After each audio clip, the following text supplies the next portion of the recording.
Baik, halo semuanya, perkenalkan nama saya Jigger Febrian, NIM 224 dari Prodi Teknologi Informasi. Di sini saya akan menjelaskan mengenai tugas dari praktikum basis data, select, dan order by. Jadi di sini kita akan melakukan operasi select dan order by di database yang telah diberikan semuanya. Bisa dilihat bahwa terdapat banyak tabel di sini. Nah, kurang lebih kita akan melakukan operasi select dan order by di tabel-tabel ini. Dan ini kurang lebih adalah tugas-tugas yang diberikan. Jadi saya akan membacakan yang tidak ribet aja dan menjelaskannya. Dan soal-soalnya sudah saya tulis di query, jadi tidak perlu saya bolak-balik ke dokumen. Tanpa lama lagi, tanpa kita langsung saja. Di subbab pertama ada select, select yang paling normal. Jadi ini select. Nah, bintang ini artinya semua ya. Jadi bisa aja dipilih kolomnya secara manual. Seperti ada misalnya ada kolom product ID atau bisa di select product ID sini. Namun kalau bintang itu artinya semuanya. Jadi semua kolom akan ditampilkan. Kalau from supplier ini dari tabel apa gitu. Di sini soalnya tampilkan daftar semua supplier dari tabel supplier. Jadi from tabel supplier tampilkan semuanya. Nah, di sini lihat semua akan tertampil di sini. Lalu itu tampilkan daftar semua customer dari tabel customer. Hampir sama, kalau bisa sama sebenarnya sih. Cuma beda tabel aja. Jadi select bintang from customer. Ya sih, beda ya. Jadi isinya customer kurang lebih seperti ini. Lalu yang sebagai kedua, setelah sebagian kolom seperti yang sudah saya singgung sebelumnya. Jadi bisa select tuh bisa sebagian aja. Jadi kita bisa nge-spesifikin di nama-nama labelnya, nama-nama kolomnya di setelah select. Jadi select product ID, product name, unit price, yang stack itu ada di tabel produk, dan kita mau si kolom-kolom ini aja yang ditampilkan, jadi nggak semuanya. Sebenarnya tampilkan ID produk, nama produk, harga, serta stok dari tabel produk. Jadi di tabel produk ini ada produk itu sebagai produk ID, produk name, nama produk, harga, price, serta stok tuh di tabel produk ditulis sebagai stok. Kita coba. Nah, seperti yang sesuai yang diinstruksikan.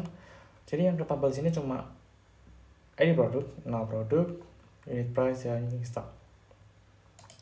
Lalu juga soal yang kedua, tampilkan ID supplier, nama perusahaan, asal negara, serta kontak person dari tabel supplier. Mungkin kita coba lihat di select from supplier dulu.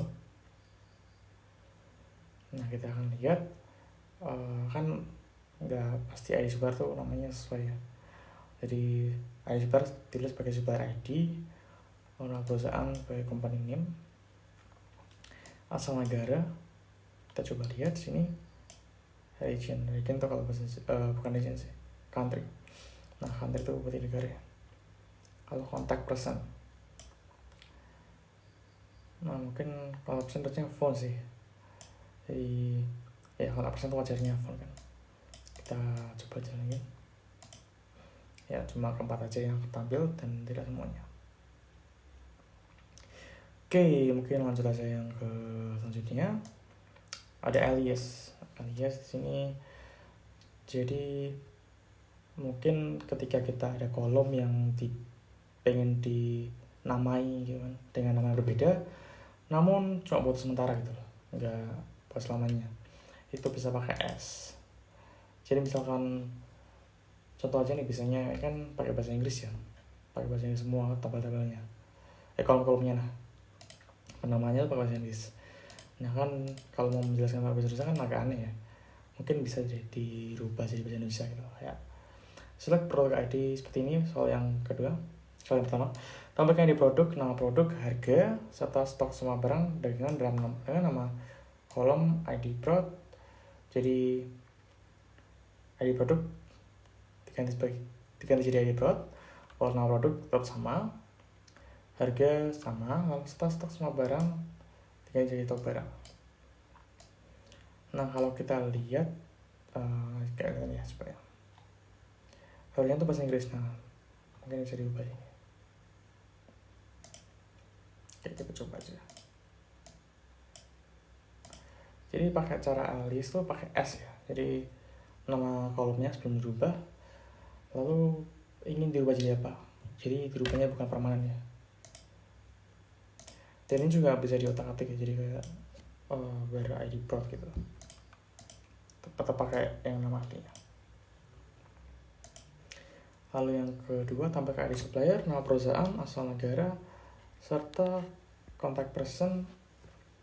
Semua supplier dengan nama kolom sesuai nama komasi, nama PRS sesuai nama komasi, asal dan nama pesan. Jadi yang diganti ialah supplier ID, lalu yang diganti adalah company name, lalu dan phone. Ya. Jadi phone-nya akan dikasih di contact person. Nah ini company-nya menjadi PRS. Oke, jadi coba kita aja coba eksperimen. Misalkan jika ada nama PRS ya, equal to exotic request. Kita coba mungkin di oke. Nah di sini kolomnya agak tidak ada ya, walaupun dinamai gitu kan. Tetap harus kalau mau nyari where itu tetap pakai company name. Ya.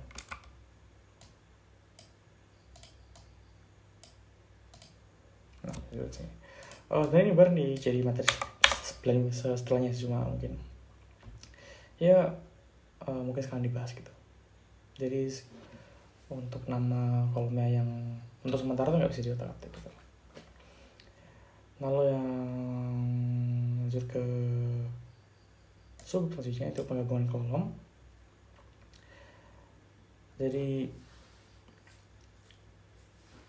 tiap kolom tuh bisa digabung-gabung. Misalkan ini, tambahkan ID supplier, nama serta alamat supplier dari tabel supplier.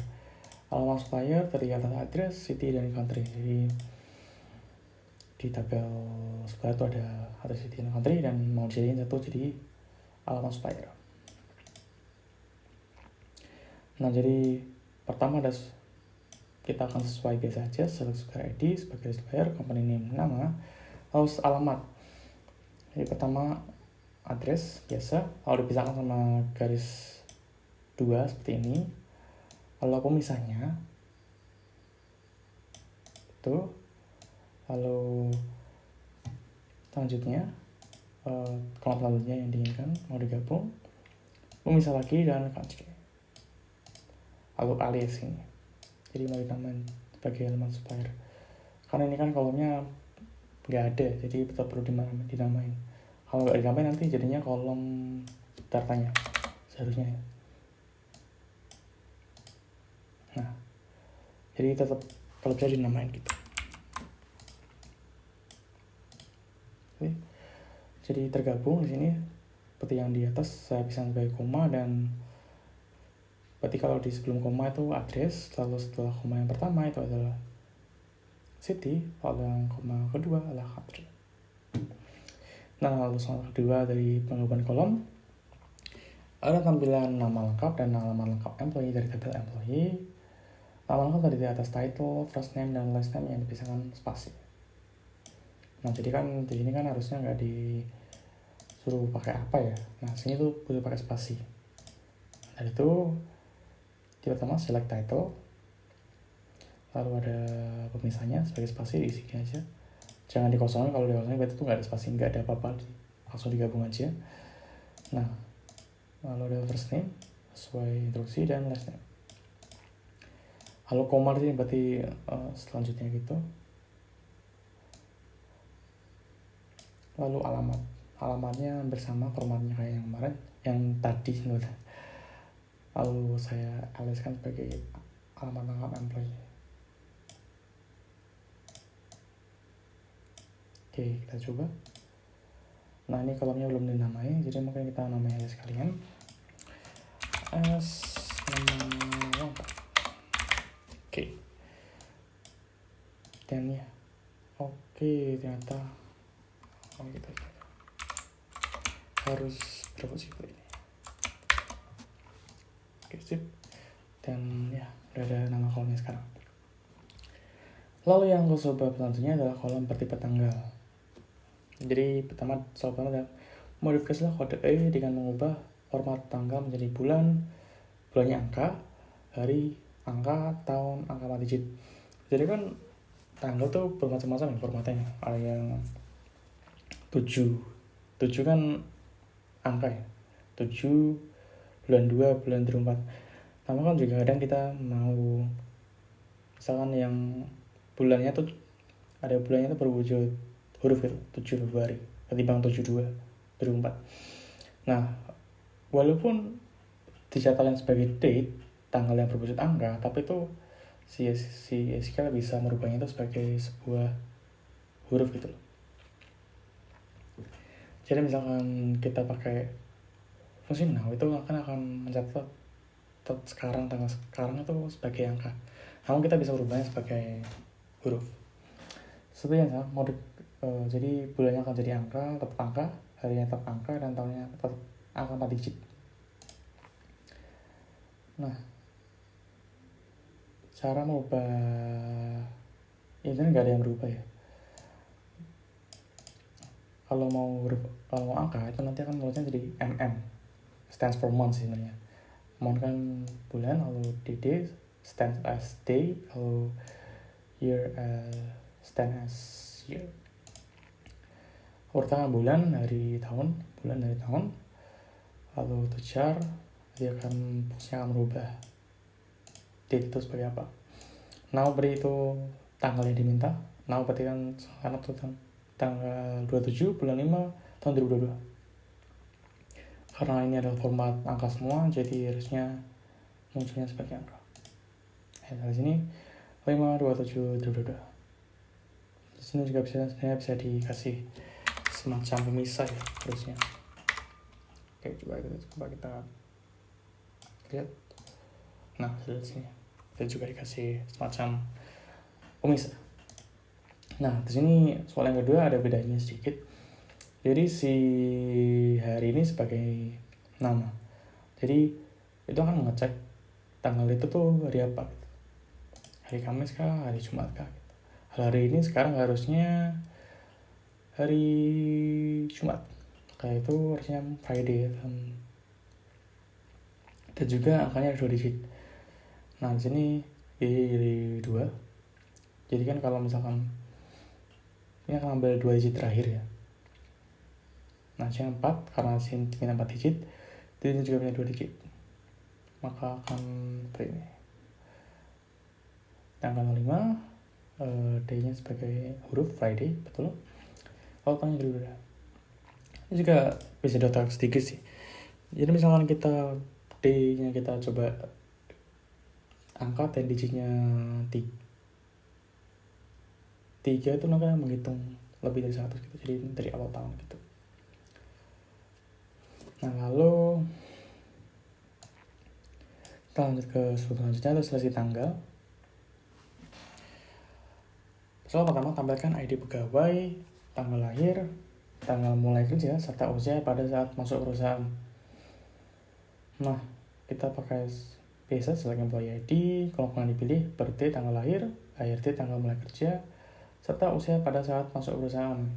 Kita pakai query extract year from age, hire date, dan birthday. Nah, di sini jadi tanggalnya dibandingkan. Tanggal lahir date dan birthday, dan diekstrak tahunnya aja gitu. Perbedaan tahunnya aja. Jadi yang harusnya yang lebih kecil, yang lebih duluan itu di setelahnya. Jadi lahir date kan harusnya lebih dulu ya ketimbang umur tanggal lahir sebenarnya. Jadi yang lebih lama akan yang lebih terakhir. Jadi akan dihitung selisihnya lahir date dan birth date. Nah, si age ini oke. dan dialaskan sebagai usia saat masuk. Kita akan coba klik. Nah, sini udah seperti angka. Ya udah terhitung ya berapa tahun para pekerja ini telah bekerja. Kita coba menghitung benar-benar profilnya ya. Jadi hierarkinya 92, lalu si berarti 92 dikurangi 52 kan 40. Nah, sama udah betul 40. Lalu lanjut yang soal kedua dari soal tanggal. Tampilkan di pegawai tanggal mulai kerja, tanggal sekarang, serta masa kerja sampai saat ini. Harus select employee ID sesuai hire date. Nah, jadi tanggal sekarang kita pakai current date. Kalau saya alaskan tanggal sekarang, berarti ya basically tanggal sekarang gitu. Nah, extract year from age. Hampir sama kayak dia, lebih sama. Namun sini pakai now. Kalau now itu berarti tanggal sekarang. Dan sini harusnya bisa pakai current date juga sih. Coba nanti kita coba aja. Kalau kita tahu pakai yang lebih dulu, pakai date belakang seharusnya. Nah, coba kita pakai current date ya. Bisa nggak? Atau bisa ternyata. Cuman sebenarnya now tuh lebih simpel, lebih fleksibel karena bisa banyak hal. Nah, lalu lanjut ke scope selanjutnya, yaitu perhitungan antar kolom satu baris. Kita select product ID, tampilkan nilai order ID, quantity, unit price, serta nilai quantity dikali unit price dari tabel order details. Jadi masing-masing kolom itu bisa dikalikan ya. Sini kita pakai contoh yang integer aja. Nah, kita ambil kolom product ID, ambil kolom quantity, ambil kolom unit price juga. Lalu kita bikin kolom baru di mana itu akan menghitung quantity dikali unit price untuk baris tersebut. Dan saya namain quantity bintang unit price karena kalau nggak dinamain nanti kan jadinya kolom datanya. Kita coba aja. Nah, oke, jadi udah terhitung semua ya. P2 14 tuh harusnya akurat 168. Lalu ya seperti ini. Dan juga nggak kebatas bagi-bagi ya, mungkin bisa ya bagi kali ya, mungkin bisa bagi, mungkin bisa dikurangi seperti itu. Lalu yang kedua, kita pakai di produk harga per unit, jumlah yang sedang dipesan. Kalau di tabel tulisan order, serta nilai barang yang sedang dipesan dari tabel produk. Kita select yang diperlu, lalu kita buat kolom lagi seperti yang tadi. Unit price dikalikan with order, kita namain sesuai operasinya. Kita klik aja. Oke. Nah, di sini udah terkalikan. Jadi misalkan sama-sama 18 kali 0 ya 0. Sesuai bagaimana kalian bekerja. Lalu order by, jadi simpelnya order by itu kayak mengurutkan gitu sesuai dengan apa yang sesuai kolom apalah. Kita tampilkan semua. Soal pertama, tampilkan semua nama produk dan jumlah hasil yang diorder. Ditampilkan berdasarkan produk yang paling sedikit diorder. Nah, jadi select product name, user order seperti biasa karena yang diperlukan cuma itu aja. Nah, kita pilih dari tabelnya apa, lalu order by unit on order. Dan paling, nah di sini otomatis defaultnya diurutkan dari terkecil ke besar. Itu kalau dikuarikan sebagai ascending. Kalau dari tergede terkecil itu descending. Nah, descending itu harus ditulis, nggak bisa default. Lalu yang kedua, tampilkan last name, first name, dan nama pekerja dari employee terurut berdasarkan huruf nama depan, nama belakang menjadi terbesar. Jadi nggak cuma terbatas dari integer aja, namun itu juga bisa pakai string. String. Nah, bagaimana cara string itu dari alfabet ya. Kalau dari alfabet itu A itu paling kecil dan Z itu paling besar. Maka kan harusnya dihitung sebagai seperti itu. Nah, last name, first name, nama pekerja kurang lebih seperti ini.